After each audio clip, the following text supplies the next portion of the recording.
It's time for this week's episode of Brandon Sports Talk, featuring in-depth interviews from those who are trending in the world of athletics. And now, here's the host of Brandon Sports Talk, Brandon Pate.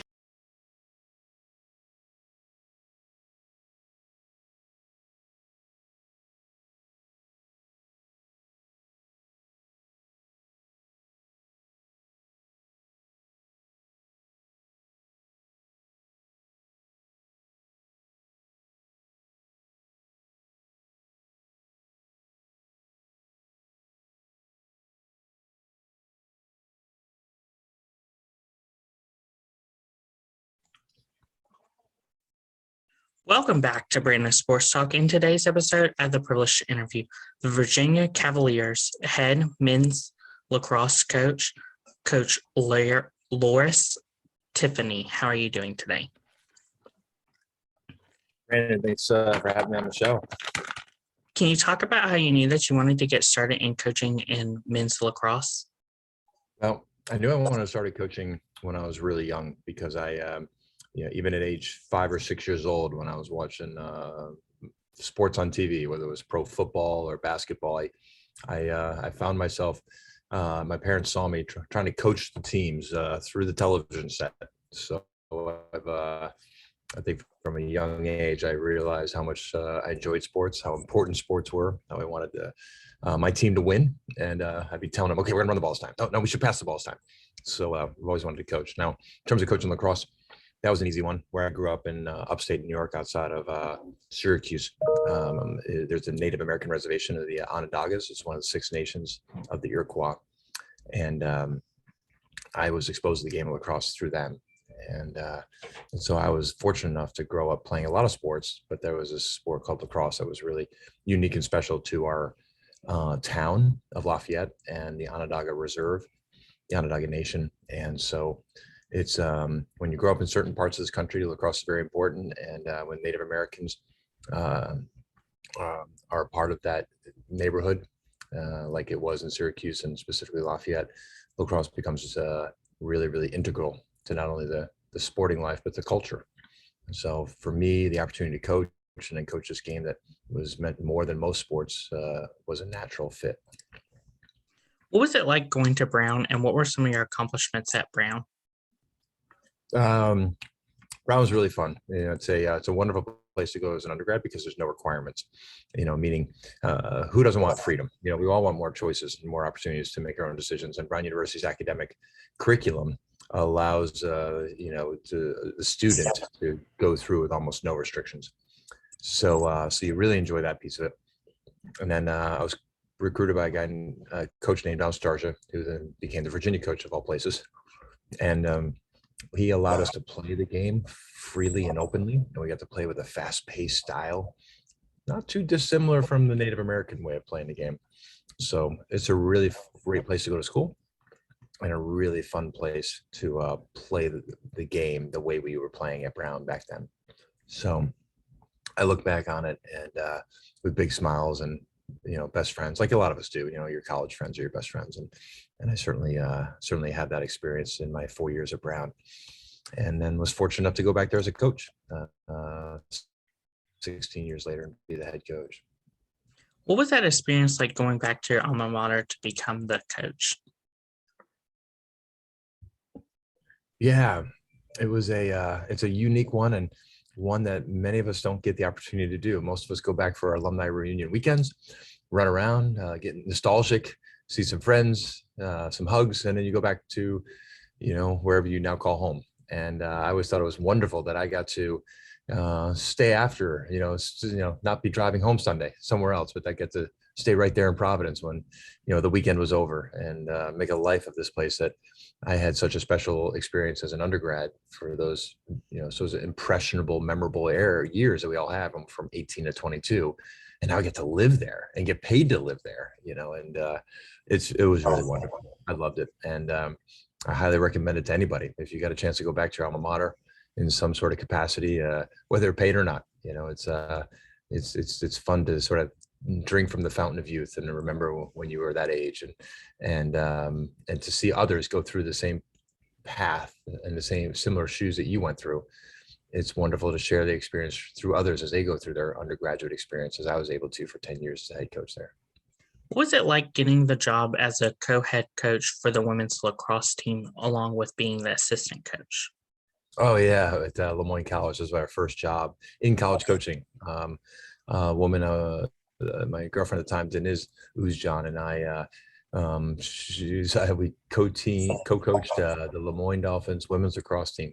She had been pestering the Lemoyne College athletic department about if she could play, even though she was no longer an undergraduate student. She was taking grad classes at Lemoyne. They told her, no, you can't. You have to be part of the undergraduate student body to play on Lemoyne's newly formed varsity team. But if you want to help coach the team, we'll, maybe whenever we do hire a head coach, we'll ask them if they would be interested in having you join them. Well, Lemoyne College for the next 3 months couldn't find anyone to be a head coach for the program. So they looked at her, Denise, who was 23 years old. Hey, would you be the head coach? And so she came home and asked me, and so I thought it'd be a great idea. It sounded like a lot of fun. So that's how I got into college coaching, and that's the two of us co-coached the Lemoyne Dolphins women's lacrosse program, and proudly we went 8-3 that year, and we had a lot of fun doing it too. So that was and that's what kickstarted for me my career. Denise ended up focusing and being a physician assistant, so she got into the health world, and has had a fantastic career doing that. But it's that was a lot of fun coaching women's lacrosse. What was it like getting the job at George Washington as the assistant coach? Assistant coach at Washington Lee. I became assistant coach at Washington Lee.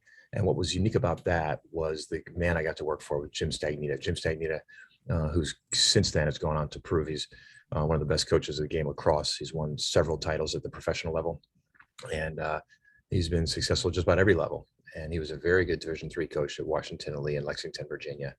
And he was able to create consistently strong teams.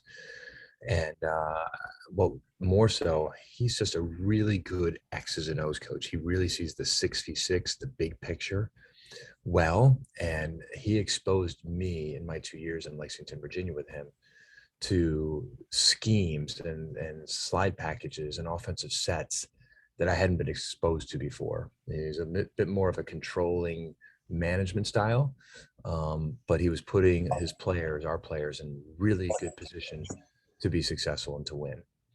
And so I've always been really, really impressed with Jim Stagnita, with Jim Stagnita. And those 2 years there, it was like getting a master's degree in coaching for me. So really, really fortunate to have had those. I learned more from him in those 2 years than I've learned from anyone else about the game of coaching the game of lacrosse. What was it like going from Penn State, where you were the assistant coach, to then going to Stony Brook as the head coach? Yeah, I mean, it's you talk about in life the biggest game-changing moments. For those who are listening, when you've had your first child, it's game-changing. Obviously, it's more game-changing for mom than dad, but it's game-changing, period. Well, in a smaller way, that's a big game changer too, going from being an assistant coach to a head coach. And I'd never been a head coach of a collegiate program. And it's, no matter how much you've prepared for it, it's eye-opening. It's different. So that opportunity to go from making suggestions and making recommendations to making decisions, but also the amount of time spent. I had a really nice little niche of a job at Penn State, and I was putting in like maybe 9-hour days. And then I became a head coach at Stony Brook, and after 9 hours, I felt like we're just getting going. We had another 4 or 5 more hours left in the day, and I loved it. It wasn't, I don't say that from a negative sense, but there's just so much more to do as a head coach. And whether it comes from alumni relations, whether it's investing further into the recruiting, whether it's dealing with the logistics of the bureaucracy of an athletic department administration and having a boss to answer to, specifically being an AD or a sports supervisor, ensuring that, the budget, that you're working underneath the budget, so many things to take care of. And so it's, but the only way to learn it is to do it. So if you get a chance to be a head coach, do it. What were some of your accomplishments at Stony Brook as head coach?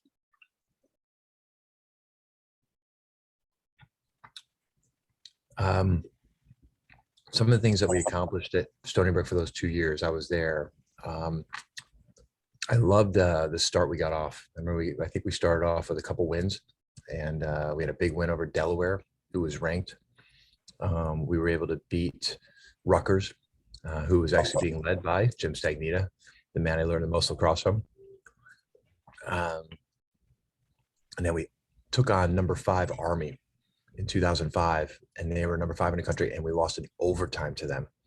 And so what was really exciting about that first season in Stony Brook, New York, is how quickly we were able to become really competitive. Now, that comes from the fact that we had inherited a lot of really, really good players. Adam Marksbury, Jason Capandora, Sean Chamberlain, Bo Tripodi on attack. Brendan Callahan was our goalie, with Errol Wilson backing him up. Jason Pearl, LSM. We had a Jimmy Estia at the faceoff X was doing some wonderful things, along with Brandon Polk. I inherited a lot of talent, and so that's the bottom line. None of us are any good at coaching unless we got ball players. And the previous staff was by Sean Chamberlain's brother, Brendan Chamberlain, was was an assistant coach on that staff. They left us a lot of talent, so that was fun. And then the second year, we almost made the NCAA tournament. I was told by the committee we just missed in their conversation. So we didn't achieve all of our goals. We did not make the NCAA tournament. We did not win an Americas title. But we had it was a great growing experience. And I'll tell you what, the coaches in that league, Scott Marr, Ed Stevenson at that time was at Binghamton. Don Zimmerman was at UMBC. He's won some national championships as a head coach at Hopkins. I cut my teeth as a head coach in a really fun, exciting, up-tempo, and challenging league. And I learned a lot as a head coach being in that conference. What was it like going back to your alma mater of Brown and being the head coach and going to the NCAA tournament? Yeah, well, you're right. Going back to Brown, as I alluded to earlier, was something really special and an opportunity. But to build on that with your question here, Brandon, about then going to the NCAA tournament, it reminds me of when I talk about being a coach at your alma mater. It's the highs are higher, the joys are more joyful, but what comes with that is that the lows are lower. And essentially, what I'm saying is that in this profession of coaching, where our goal and objective is to develop better people, better men and women, to be better leaders in their community, in their businesses, in their families, whatever, and best prepared to be impactful in this planet. But winning and losing does matter. And so that's important too. Well, you ride those waves, the highs and lows of winning and losing, and winning as an alum at your alma mater. Oh, there's nothing better, because not only it's like your principles and your values line up exactly with who you were when you were an undergrad and who you are now. And then all your friends and alums, and they're right behind you, they're with you, and you're all in. But nothing hurts more than losing, as an alumnus and not helping your alma mater achieve its goals. So it's so when we were able to get to the NCAA tournament in 2009, that was really, really exciting. That was a big deal. We've been there. That was our third season. We were able to make the NCAA tournament, and we won a couple IB titles. We shared a couple. We won one outright, so we were part of 4 of them. And then getting to the NCAA tournament in 2015 was also a thrill. But then 2016 was the biggest one, when we were able to win those 2 playoff games and get to the Final Four. That's like, for me, in the profession of coaching, that's probably the peak of the mountain, to tell you the truth. Standing, being a Brown alum, being with Brown University, and with the coaching staff of Sean Kerwin and Kip Turner and that was a pinnacle. And we lost in overtime in that Final Four game to Maryland, and to be that close to win it all. So that was that's a big part of my life, and it's something that's will always be a part of me. What was it like leaving Brown to go to Virginia Cavaliers to then obviously go to the championships? Right. Well, it's funny, and now people could say, well, Coach, you talk about your alma mater and how special it is to be, why would you give up that job? And it wasn't easy to say goodbye to Brown, but it's the reason I am a lacrosse coach. I'm a coach. That's my job. It's my profession. It's my title. I want to lead men to the highest of levels every year. And the consistency, the tradition, the history that an ACC school, that the University of Virginia provides, gave myself, Kip, and Sean the best platform to launch a team into the Final Four every year. And so that's why we made the move. Fundamentally, it's Brown is an Ivy League institution and a great academic school. UVA is a good school, but it also offered the opportunity as a coach for the athletes, probably more and greater support to getting to the NCAA tournament and the NCAA Final Four and achieving that type of success. So for me, it was an opportunity that I absolutely was going to jump on. And despite some emotional, hurt saying goodbye to Providence, Rhode Island, and really the people I was coaching, the men who were playing for us, it was one I didn't look back on, and I don't have any regrets on. What was it like, obviously, winning back-to-back in 2019 and 2021 and hoisting up that trophy? Right. It's I don't know if it's a dream come true. I don't know if I had dreams of winning back-to-back national championships. I think we all dream of winning and being on top of the mountain. I'll tell you, winning the second one, it gave me better perspective on everyone else. I think the first one for me, I surround myself by really good people, and people who've been successful. Sean Kerwin had won a national title both as an assistant coach and as a player at Tufts. Kip Turner, he'd won a national championship as a player at Virginia. And so the 2019 title, while we certainly shared it with everybody, I know I was selfishly thinking a lot about me and and my family situation. At the time, my father just passed away a couple of months earlier. And so the story was a lot about me, and I was okay with that.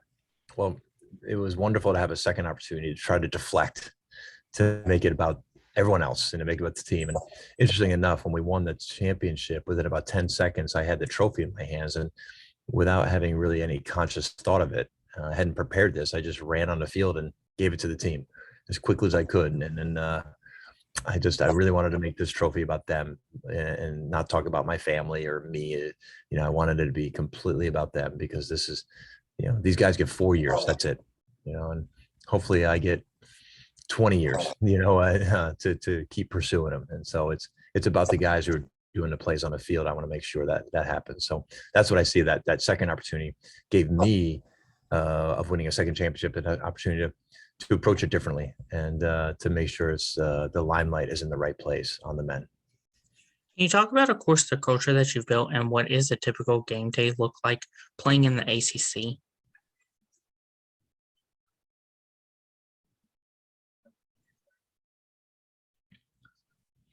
I missed the beginning part of your question, Brandon. It was choppy. Can you talk about, of course, the culture that you've built and what's a typical game day look like playing in the ACC? Sure. The culture we've built, and we've spent a lot of time building it here, and I could spend an hour answering this question, but I know I only got about 2 minutes to answer this question. The culture we've built is one based on trust. And what we mean by trust is, do I trust you as my teammate to make good decisions on the field? Do I trust you as a teammate to make good decisions off the field on Friday and Saturday nights when we got a big game coming up? Or maybe there's no game coming up, but are you going to do something stupid that puts the program and yourself in harm and doesn't allow you to be eligible, or puts our program in a negative light? Can we create a culture where we are going to make decisions that put the program first and foremost, and not your temporary needs of thinking of what a good time is. And are you going to create a culture where on the field, we're going to distribute and share the ball and not be worried about who scores all the goals? Can we communicate in an open and honest way? Communication eliminates so many mistakes and so many problems when there's open lines of communications. The absence of those open lines is when mistakes do occur. And so we've worked really hard on it through a lot of books. We read a lot of books here. And the current book we're reading is 11 Rings by Phil Jackson, where it's our 8th book we've read with this team. And through these books, we create discussions and conversations about what occurred in the subjects of these books and how we relate it to UVA men's lacrosse, and how we can be a better program and really work better together and develop that trust. We've been fortunate to win, so there's no other plan B. This is plan A. You're all in on this, or this isn't something that's right for you.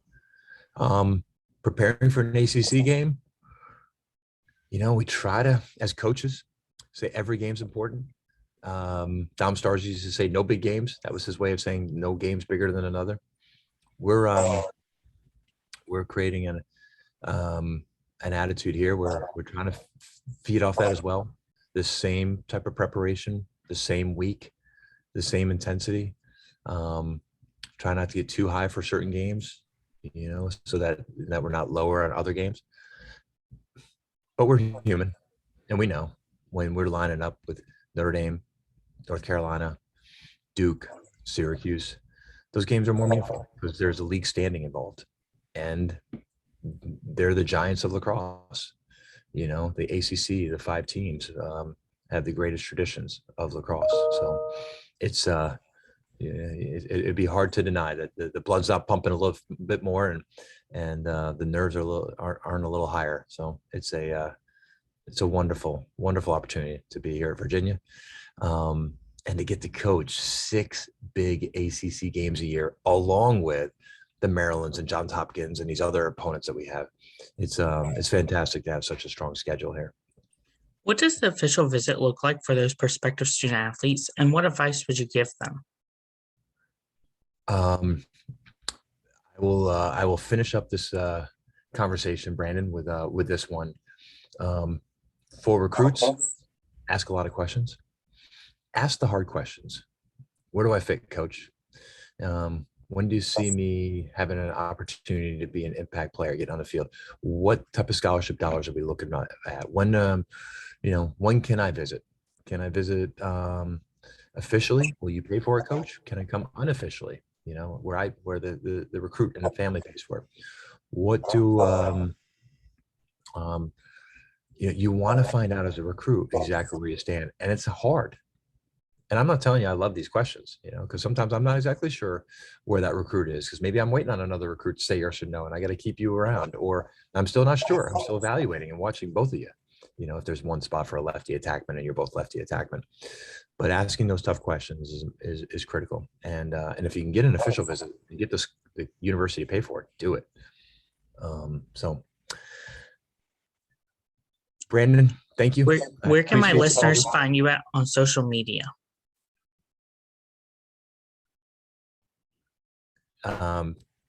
Brandon, our social media accounts at UVA, be UVA Men's Lacrosse, through our Instagram, and but personally, I'm not on it. So I'm for me, it's just you just follow the program through UVA Men's Lacrosse.